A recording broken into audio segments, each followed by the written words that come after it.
మీరు అలా మాట్లాడడం నేను చూశాను పెద్దాయన. నేను విన్నదంతా అచ్చరాల నిజం పెద్దాయన. గౌరీ శంకర్లు ఎవరో కాదు, గత జన్మలో అనురాధ ఆర్యవర్ధన్లో మాకు జీవితాన్నిచ్చిన మా సారు, మా మేడం. అకీ అభయల తల్లిదండ్రులు వర్ధన్ ఇండస్ట్రీస్ అధినేతలు. మా అదృష్టం కొద్దీ మరో జన్మెత్తి మళ్ళీ మాకు దగ్గరయ్యారు పెద్దాయన.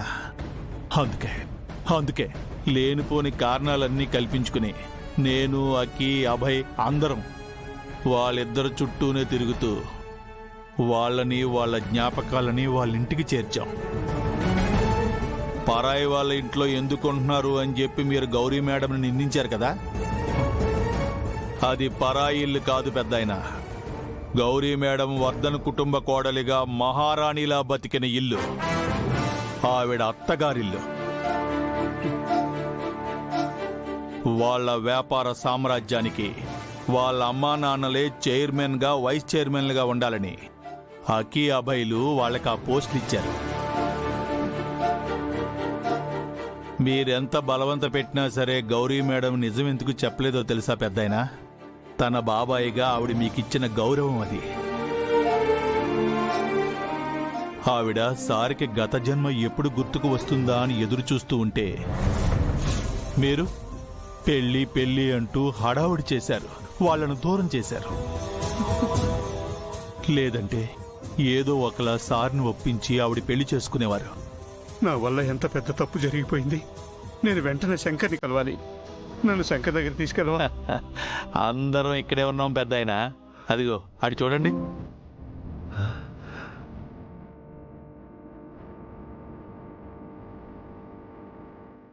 చూసారా పెద్దాయన, తనను నమ్మిన వారి ప్రేమను నిలబెట్టడం కోసం, వర్ధన్ కుటుంబాన్ని కాపాడడం కోసం ఎంత కష్టపడుతున్నారో.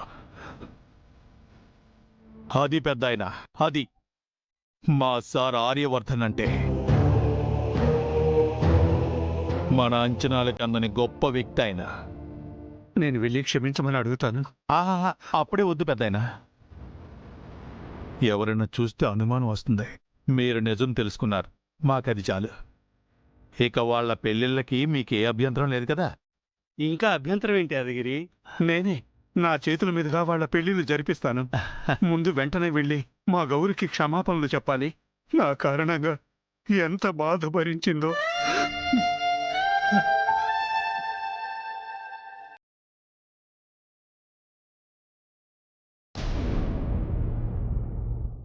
నిజం సార్, గౌరీ మేడం వాళ్ళ బాబాయ్కి అన్ని నిజాలు తెలిసిపోయాయి.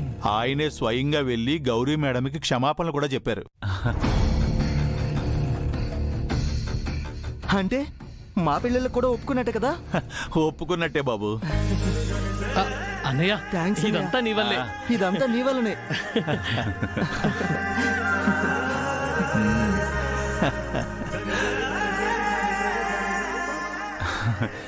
అమ్మయ్యా, ఒక మెయిన్ టాస్క్ పూర్తయిపోయినట్టే. అవును శంకర్ గారు, రాకేష్లో మార్పు తీసుకురావడమే బ్యాలెన్స్. తను కూడా మారిపోతే నాకు మాయ పెళ్లికి అడ్డు లేకుండా పోతుంది. మీరు అనుకున్నట్టుగా అందరి అంగీకారంతో అందరి సమక్షంలో పెళ్లిళ్ళు జరుగుతాయి. రాకేష్లో ఎలా మార్పు తీసుకొస్తారు సార్? అసలు పెళ్లికి ఎలా ఒప్పిస్తారు? ఏమన్నా ఆలోచించారా? దానికి కూడా ఒక ప్లాన్ అలా సెట్ చేసి పెట్టా. అదే కదా మన ఫైనల్ టాస్క్.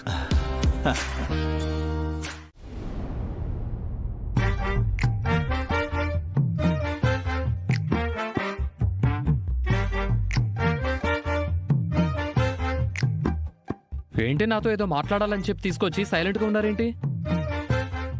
ఏంటో చెప్పండి. అది మరి మా అక్క మీతో మాట్లాడాలంట. గౌరీ గారా? ఇంతకీ వదిన ఎక్కడా? రేయ్, మాట్లాడాలంది గౌరీ వదిన కాదు. మరి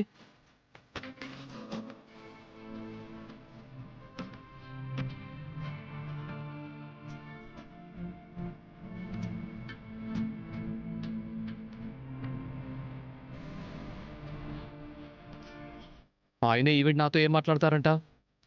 నేనంటే ఒక ఒపీనియన్ లేని వాళ్ళతో నేను మాట్లాడను. నీ మీద ఏ ఒపీనియన్ లేదని నువ్వెలా డిసైడ్ చేస్తావు? ఇదిగో, ఒపీనియన్ అంటే వీడు మంచోడు, వీడెంతో ప్రేమిస్తున్నాడు, వీడిని పెళ్లి చేసుకుంటే బాగా చూసుకుంటాడు, ఇలా ఉంటాయి ఒపీనియన్స్. అంతేగాని వీడు పెద్ద ఫూలు, వీడిని ఎంత అవాయిడ్ చేసినా సిగ్గు లేకుండా నా వెనకాల వస్తాడు అనుకుని ప్రేమిస్తున్నట్టు ఫూల్స్ చేయడాన్ని ఏమంటారో నాకు తెలీదు. నిన్ను ప్రేమిస్తున్నట్టు నటించడం తప్పే, కానీ ఆ నాటకంలో ఒక నిజం ఉంది. నేను నిజంగానే ప్రేమించాను. నాకు అది అర్థం కాలేదు అంతే. అర్థం కాదు, ఎందుకు అర్థం అవుతుంది? మీ అమ్మాయిలకి నిజమైన ప్రేమ ఎప్పటికీ అర్థం కాదు.